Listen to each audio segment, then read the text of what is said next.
欢迎收看新闻大白话，我是主持人翟轩。马上欢迎一下这个阶段加入我们讨论来宾，公民人士郑春琪，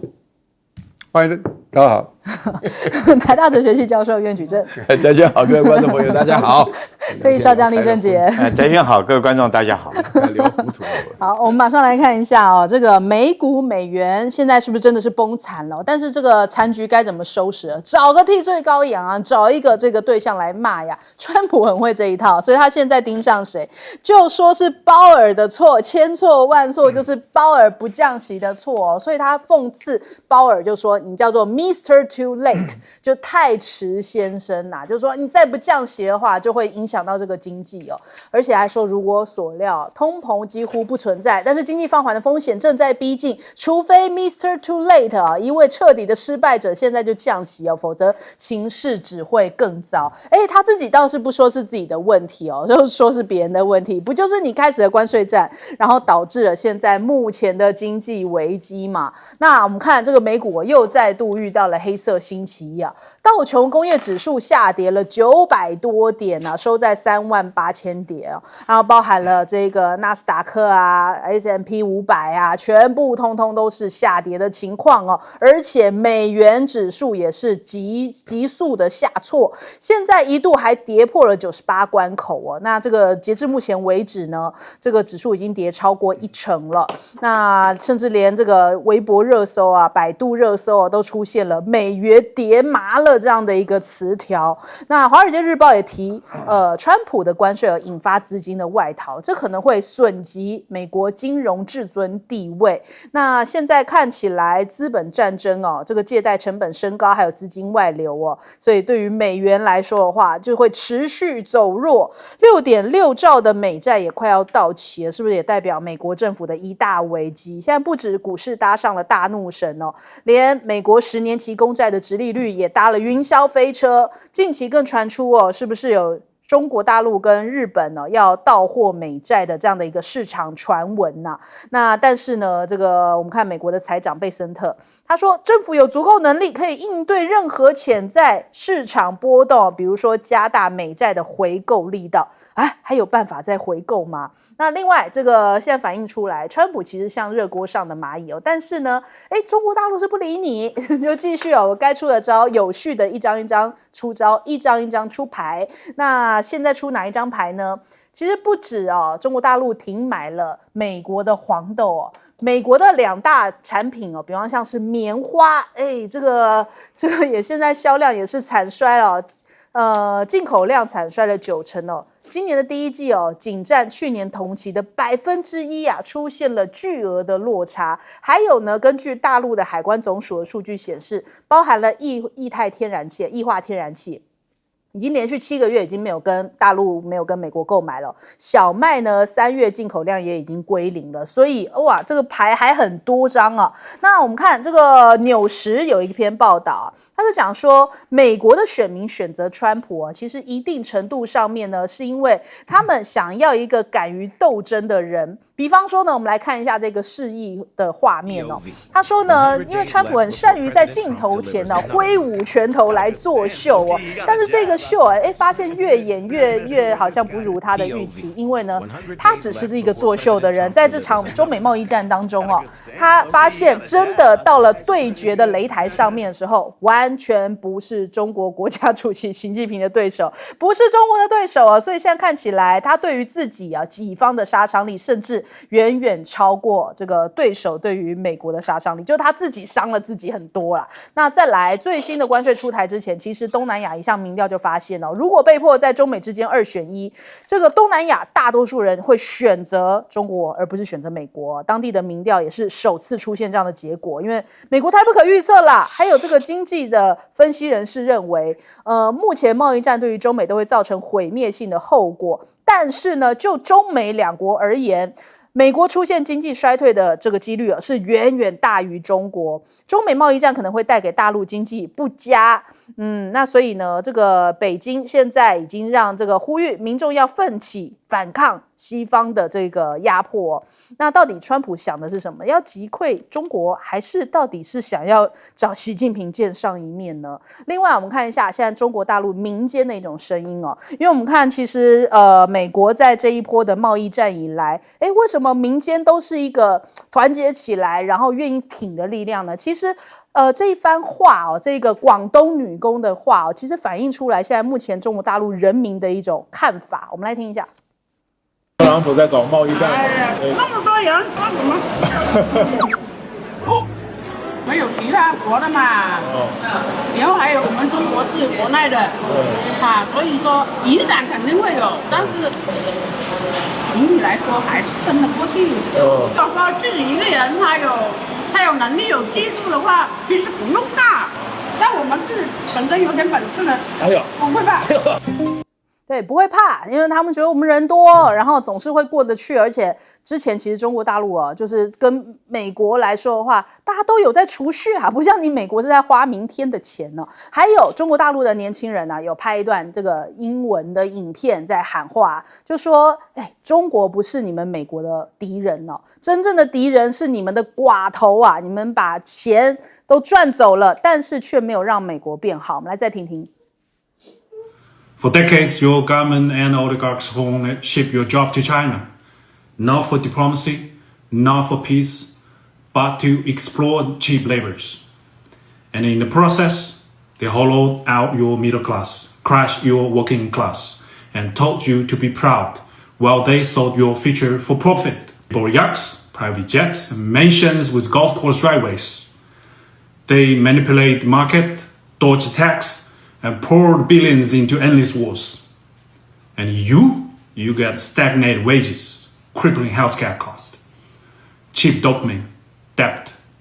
and flagged wave property made in China while they pick your pocket. This isn't China's fault. This is yours. You let this happen. You let the oligarchs fit your lies while they made you fat, poor, and addicted. 好，他这一番话哦，其实连这个米尔斯海默都表达认同哦，就说其实他分析的非常的到位哦。再来，美国的媒体啊，就有一些共和党现在好像都已经坐不住了，他们都已经觉得说，你继续这样子闹下去的话，我们可能都会变成这个美国其他就是一般民众的敌人啊。我们再来听一下。What do you have to say to people who are afraid, or who represent people who are afraid? We are all afraid. We are, we're in a time and a place where I don't know. I certainly have not. I have not been here before. And I'll tell you, I'm oftentimes very anxious myself about using my voice. Because retaliation is real. 是不是共和党人现在也都很挫啊？我们首先来请教一下郑老师。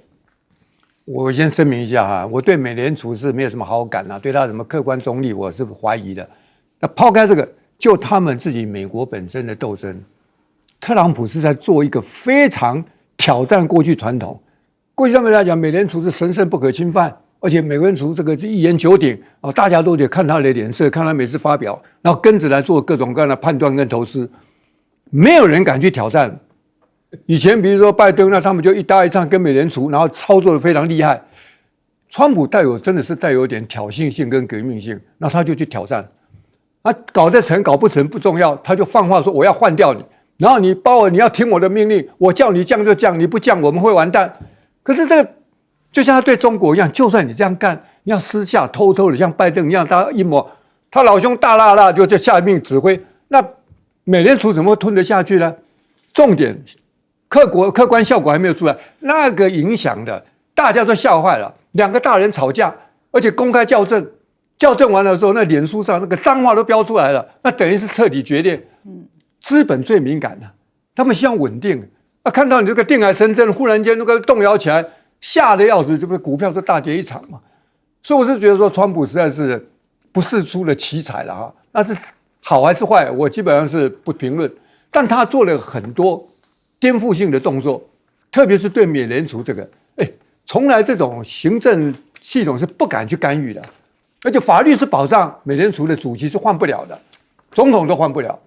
可是他这个后面代表了不同的资本。说真的，美联储某种程度，我今天帮川普讲一点的，美联储代表是金融资本，那川普代表比较是产业资本，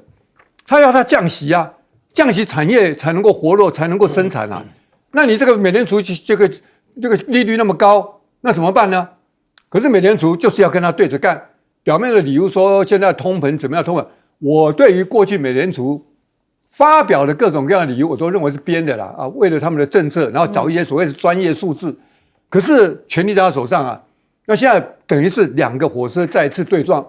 你看他在俄乌战争对撞了一次，然后跟习近平对撞一次，现在就换个轨道，要来跟美联储的鲍威尔再撞一次，真的还没有撞下去，已经吓得这个屁滚尿流了。所以当然我是觉得应该保持客观的看，特朗普绝对不是疯了。他后面是代表了不同的利益，可是对于很多人来讲，都要吓得要死，都要跑了，这个才是他最重要的效果。跑的对不对？本来就不应该把这么多的好处、这么多的资源全部集中在那里，那到处这个重新改变这个结构，所以特朗普有他的历史作用。好，我们来请教一下苑老师。我的看法有一点不一样了，我这个川普，我认为他这个人就是笨。就是坏啊，他就是这么简单啊。这个笨跟坏的话呢，延伸到整个美国，美国人的大多数也很笨也很坏啊，就选出这么一个又笨又坏的人。我这个不是乱讲，我讲了好几次啊。川普为什么笨呢？因为啊，大家要了解美联储的这个主席啊，他一任14年了，为什么要这么久？比这个总统早了3倍都不止啊。最主要的原因就是因为美国的美联储，首先第一个，它不是国家的，它是一个私人单位啊。然后另外的话呢，它本身的话呢，要用到了美联储，要用到了非常多的懂得财经的人。不管怎么讲哈，就是美国人习惯。刚刚郑老师讲到说是这个美国的话呢，在操纵大家的心理的感觉啊。我是东海大学毕业的，我的英文是美国人教的，我很甘愿被操纵啊。我们那时候美国人教我们一大堆啊，叫我们信基督教啊，叫我们讲实话什么的，都被川普破坏了啊。现在其实说句良心话，我从某种程度上来讲，我觉得这个川普跟美联储之间发生的问题，我非常仔细看他对鲍威尔的讲法，他叫他 Mr. Too Late， 就是你应该降息啊。那鲍威尔他的坚持，他一定要看数据才降息。那这个是涉及到经济专业。你现在这个川普周遭的经济专家，除了那个莫名其妙的纳瓦罗啊。就他自己写了一本书啊，在《致命的中国》里面用了一个人，就都假了自己的笔名以外，就没有任何个经济对啊，没有任何个经济专家来支持川普啊。所以川普本身的话呢，面对了这个情况，他自己有点心虚，他懂得那个经济的降息钱方面。另外的话，这个川普在那边讲，我不排除有这样的一个目的了。他的乱讲话的结果，他周遭的朋友每次都是买空放空啊，就是卖的空啊，买的多啊什么的啊，他们自己在那边炒股票，他自己也说过嘛，一天就可以赚到25亿美元了。这种情况下，天文数字，我觉得这个真的是把这个话说出来。川普这个人最大的问题是管不住他的嘴，但是我觉得大陆这边的情况是完全不一样。大陆这边的话呢，首先第一个啊，就是说民心士气，上下一心。就是我们刚刚看到了，在这个广东这个做加工出口区的那个女工，他们的态度上都如此。另外的话呢，政府的态度的话呢，整套的立场非常明确。第三点我要讲啊，真的是天佑中华，你等都等不来这个机会，你让美国人选出一个又笨又坏的人，哇，这不得了！这下子的话怎么会结束？川普的想法通通都没有办法结束的。好，我们来请教将军。美联储其实世界各国都叫中央银行，只有美国叫美联储哈。它等于你顾名思义就知道，它是其实有很多的银行共同组织的一个机构。那这个机构它本来就是独立的机构，不属于美国政府所管辖。那它的主要责任是什么呢？第一个就是美国自己的这种通货，它是膨胀还是紧缩？它依据美国的通货膨胀或者是失业率来做它的这种利率的一个调整，大概仅止于做这个工作。其实它角色很单纯，但是确实很重要。那为什么这次川普来讲的话，叫他说是鲍威尔你要降息，你不降息，然后他鲍威尔没有降息，反而股市就大跌。我们都知道，如果说是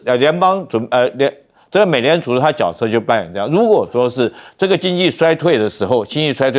它会适当的这种降息降息来刺激经济。那但是如果说是如果说是这个通货太膨胀来讲的话，通货膨胀太高的话，它就会升息，然后把钱收回来，让这个外面通货不要这么严重。那现在美联储讲，鲍威尔讲，不是川普叫鲍威尔降息，就代表一件事情，就是他自己承认一件事情，现在通货膨胀很严重。但是鲍威尔他判断说，现在通货可能没办法降下来，但是川普他认为说是经济可能会衰落，所以在这种两个势力之下，我觉得说，川普讲这个话，代表说美国经济马上面临一个衰落，而且通膨是降不下来的，所以第二天我们才看到美国的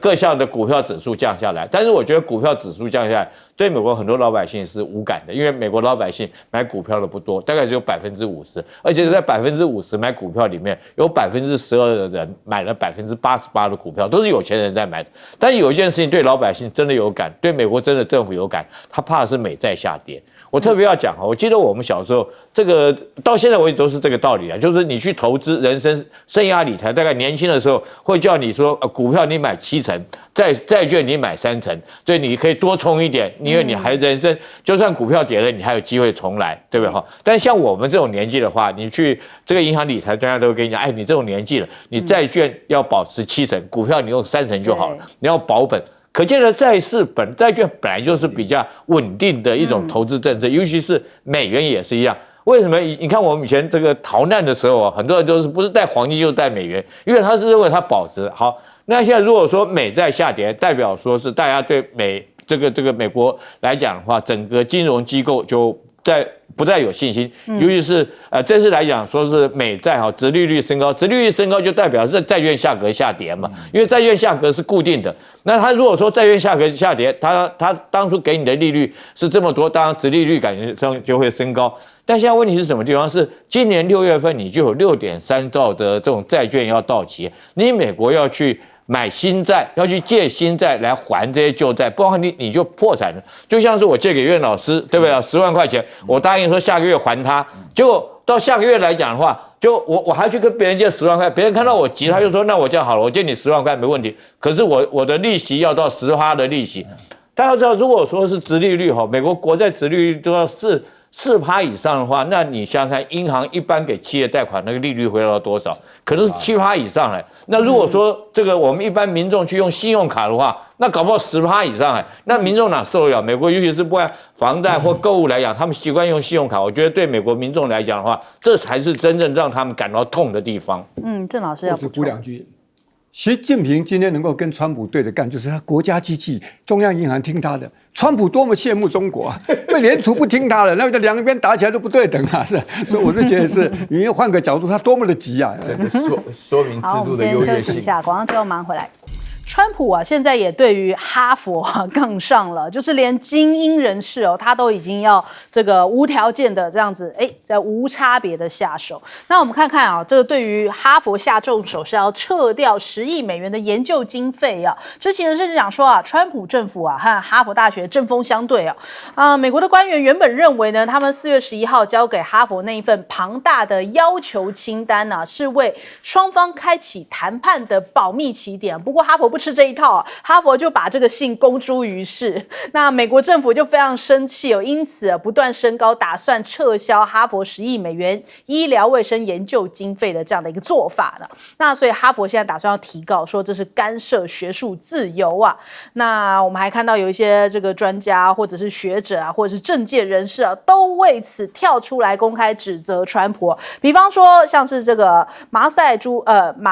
诸塞州的州长呢，他就公开这个指责川普，他说哈佛大学受到的影响正在损害美国的竞争力因为有一些研究人员正在离开美国到其他国家寻找机会，这对科学和创新进行数十年的投资之后其实美国是把知识资产拱手让人，你得把人赶走你要把这些知识学者科学家全部都赶离美国吗？那马克宏赶快招手就说欢迎法国欢迎你希望呢呢，你们这些要离开美国的精英们可以考虑一下法国。因此，他下个月要启动资助计划，希望呢吸引这个来自美国的一些大学或是研究机构的这些国外科学家来法国工作。那再来还有一大批人可能是选择离开美国回到中国大陆因为有一些这个中国大陆的一些优秀的科学家啊，或者是一些研究人员啊，他们原本在美国待着，也没有打算要离开，但是因为这一波川普的这些动作太大了，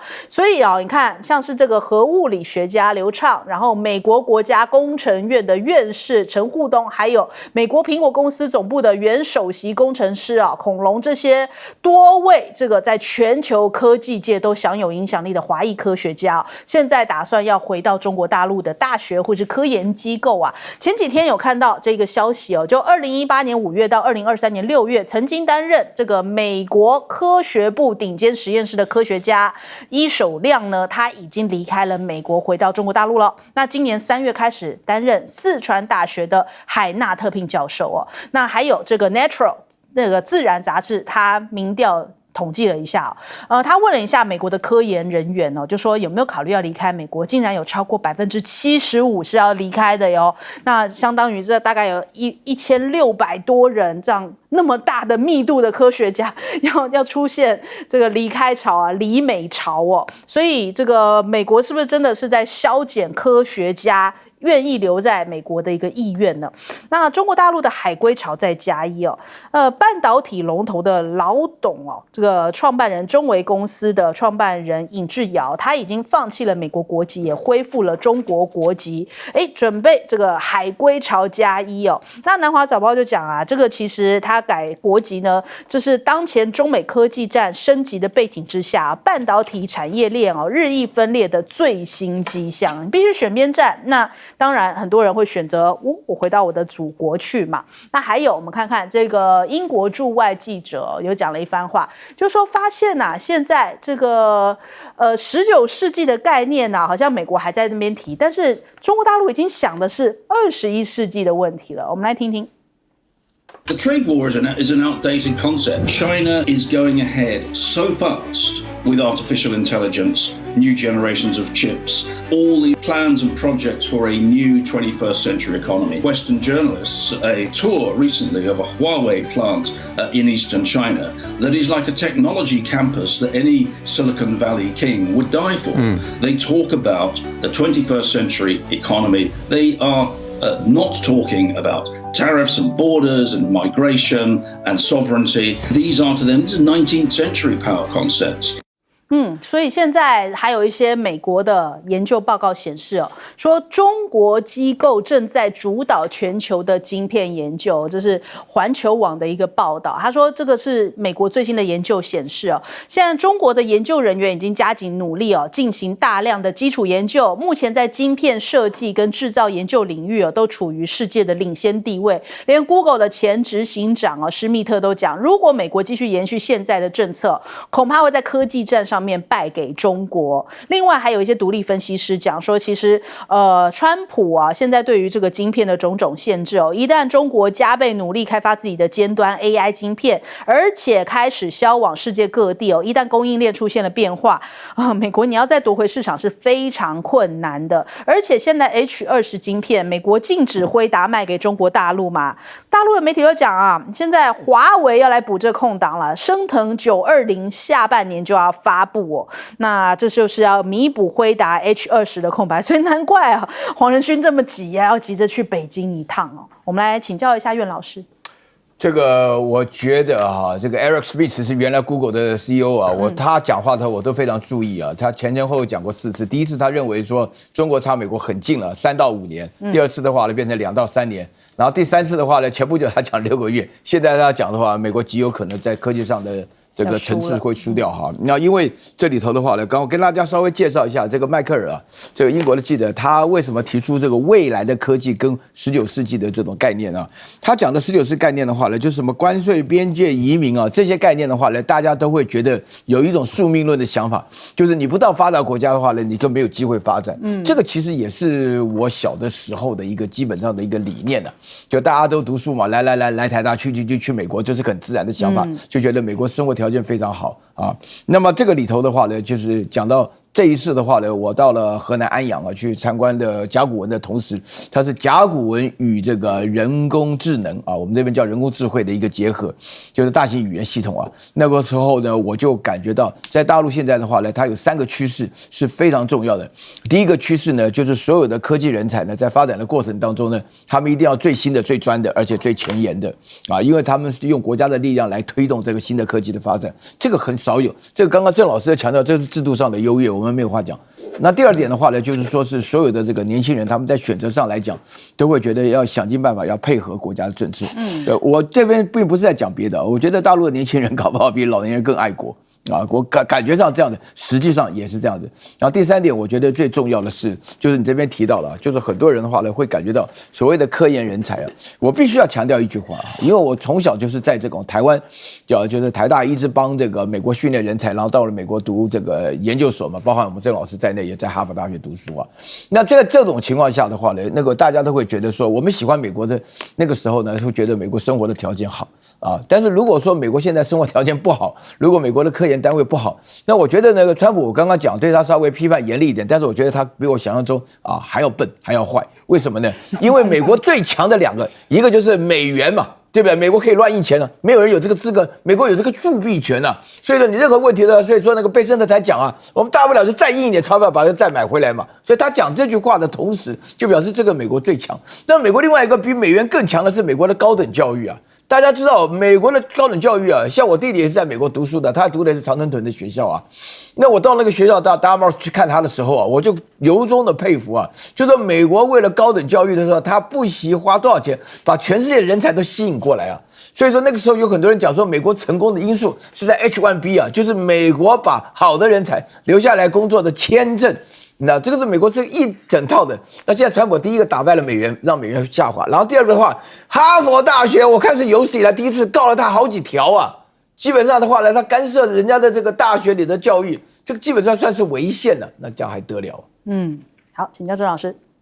我还是觉得川普是非常复杂的啊。郑老师讲他那么笨，那从某种角度不是对我们应该是蛮好的吗？啊，我们应该很高兴。可是讲到他有时候气急败坏，觉得他在乱搞。但我还是认为他有他的价值观，他是很奇怪，他是资产阶级，他是有钱人，但他挑战很多美国主流的价值。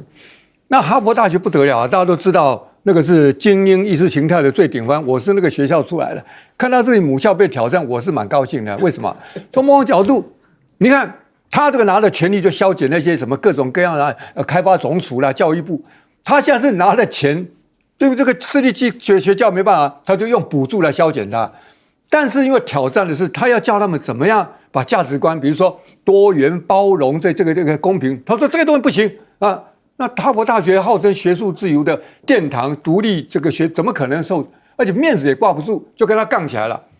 我先讲个差的，不要小看这些啊。哈佛大学或者像这常春藤、像耶鲁、像这个，其实他们本身都很有钱了，校友都很有钱了。他们那个学校那个基金，像我看到哈佛是500多亿，耶鲁是400多亿。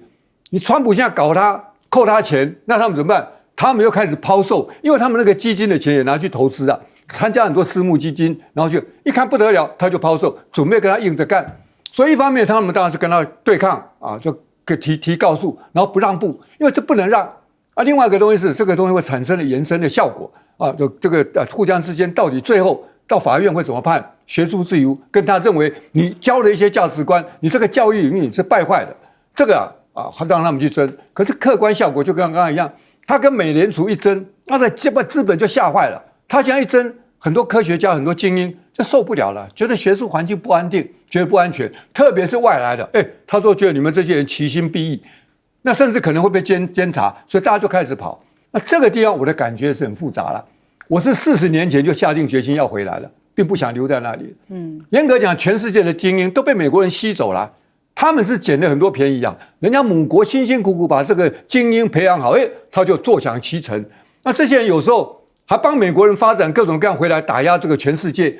你现在弄不下去了，也很好，早就该走了。所以川普做了很多平衡，你觉得他乱搞也好，可效果上是本来就不应该把所有的资源跟精英全部集中在那里嘛。那这个时候，大家往外跑，那大家就乐得像法国说：“哎呀，你丢我钱，就赶快回来。”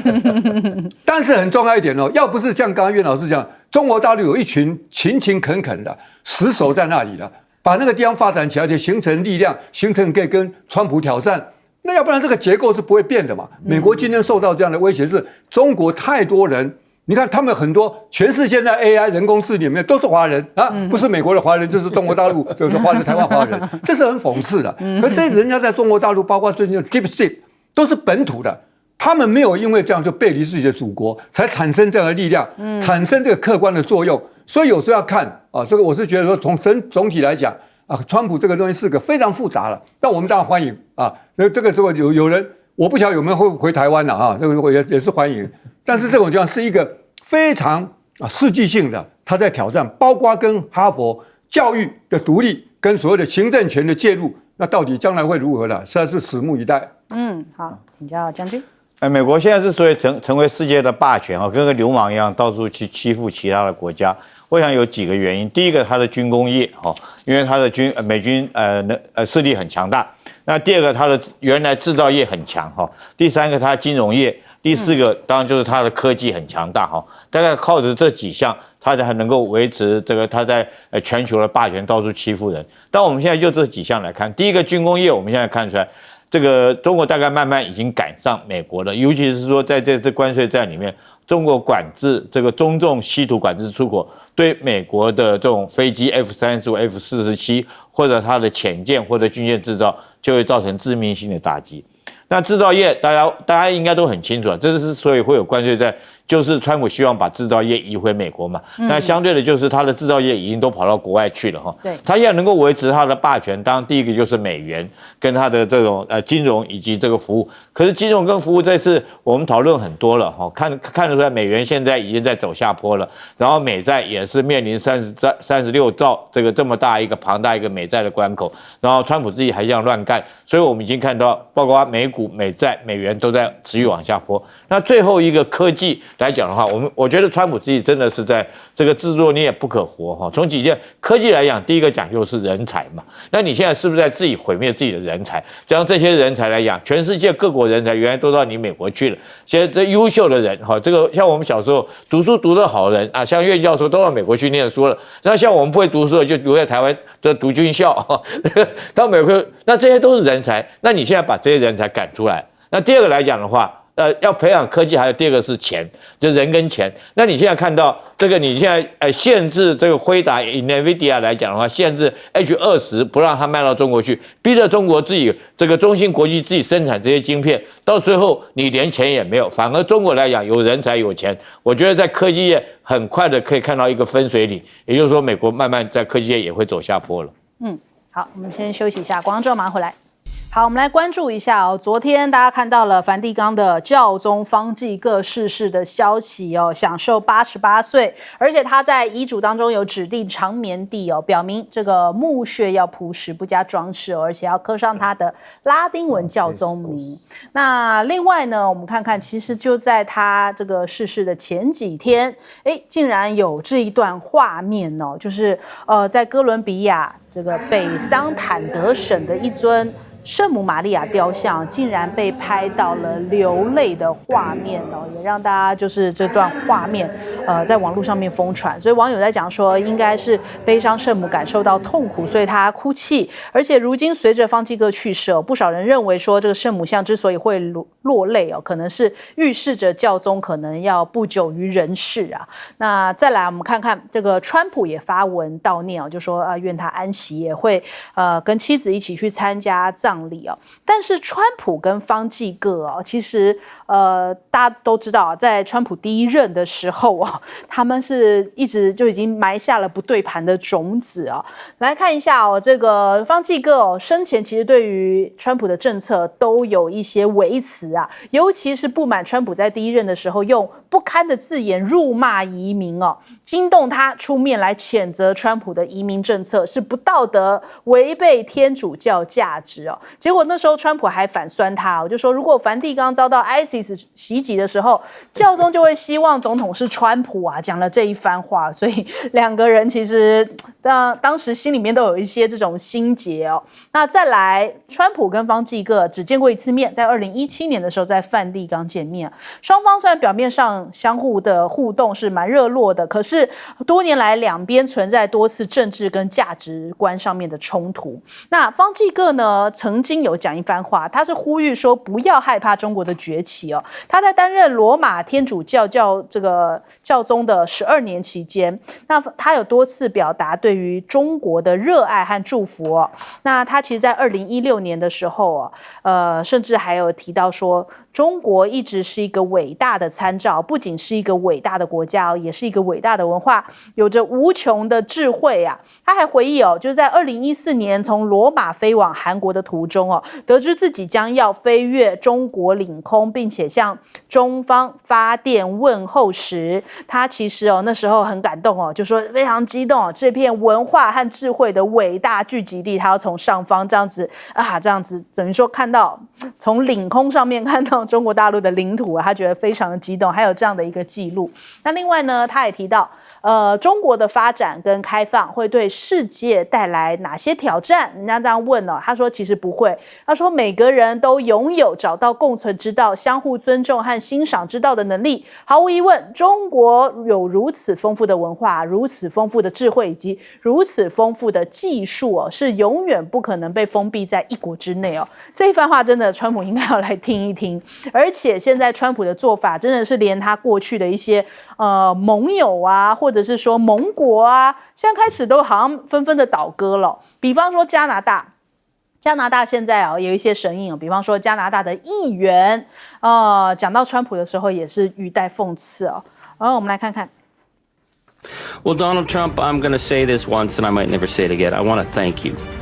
I want to thank you for bringing Canada together.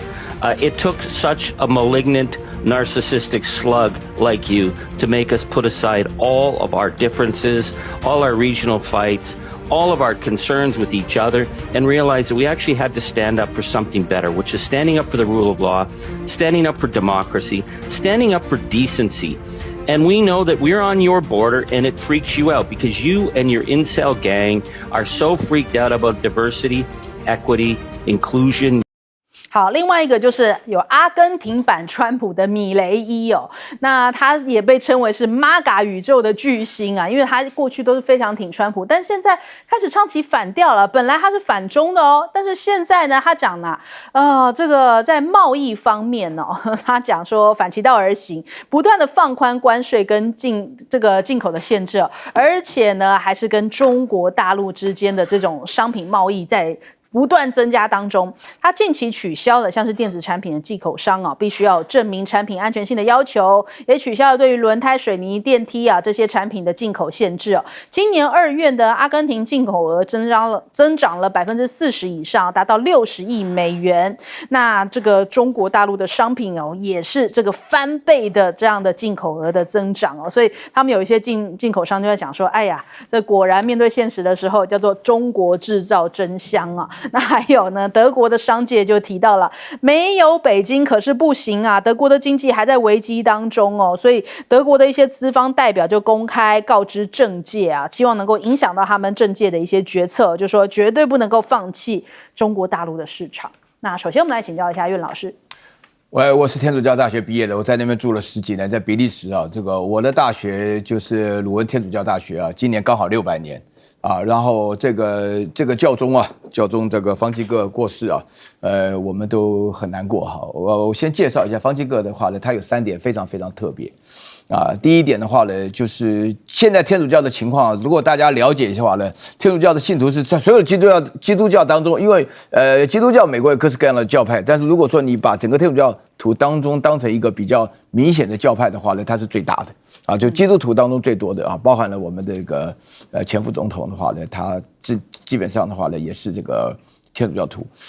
它有3方面的特点啊。第一个的话呢，天主教目前为止面对一个非常严重的改革问题啊。原来的话呢，那个本笃16世把位置传给这个方济各的时候呢，他非常保守，所以说呢，这个天主教教会里面呢，为了这个 DEI 的问题，就是这个 LGBT 的问题啊，那么这个闹得非常厉害。然后那个方济各的话呢，他自己的态度非常宽容啊，这是非常重要的啊。就是他从2013年上台到2025年的话，12年来的话呢，这方面他是有成就的。否则天主教本身来讲的话呢，这个中心的原则就闹得非常厉害。然后第二件事情的话呢，就是方济各呢，他是来自阿根廷的，是第一个不但是来自于南半球，而且来自美洲啊。这个大家不要看他长得就是很像是这个白人啊，实际上他是来自阿根廷。然后他这是第一个有这么远的地方来的哈。然后他说过一句话，他上任的第一件事情就是说，真的没有人找不到人的，才跑到世界的尽头去找到他来当这个教宗。这个教宗的位置对于所有的天主教徒来讲啊，包含承建人在内，都是心中的一个主要的一个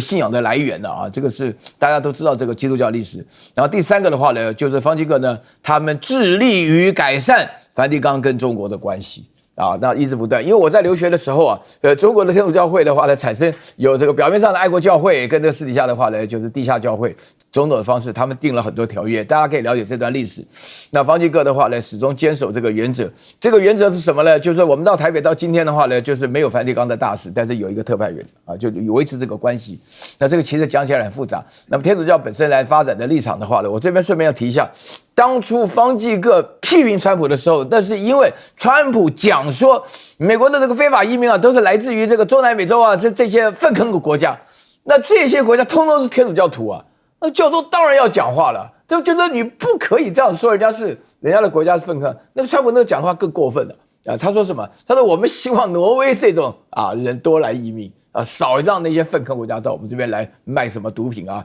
什么犯罪什么的。那这个的话呢，就是严重的种族歧视。那在这种情况下的话呢，我觉得教宗讲的也都是刚好而已啊，这本来就该骂，你怎么可以乱讲人家国家是那个，对不对？难听啊。好，请教郑老师。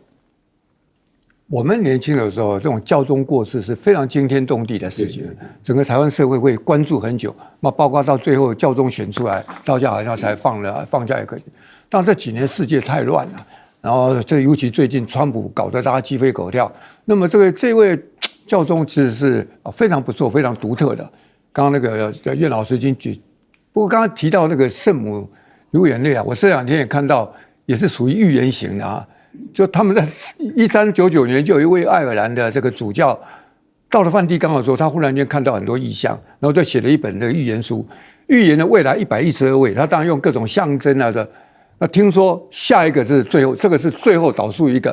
到下面那个就没有了，这也不知道真的还假。然后2027年是审判日啊，是非常严肃的。不过越看最近这个世局的发展啊，还真的有时候不得不稍微从玄学的角度理解一下，真的是一个时代过去，真的一个时代变了。那川普的，我刚才讲他非常有挑战性，但是这些是不可原谅，他挑战多元，挑战包容，特别是对移民，然后怪罪给移民是非常保守的。我们刚刚看到他有个镜头，他那个副总统后来就变成天主教徒啊，也是很奇怪的，讲了中国人是什么乡巴佬之类的东西，非常荒诞。那么这个新的教宗到底未来会如何？他那个预言说是一位叫彼得的啊，彼得伯多禄，如果是这样，那就蛮厉害了，而且说是最后一个啊，我不晓得，这真的带了一点警讯。不过回到政治关系，中国大陆事实上一直在改善跟梵蒂冈的关系。梵蒂冈也很想跟他们建立正式的外交关系，可是终究也面临一个共产主义国家，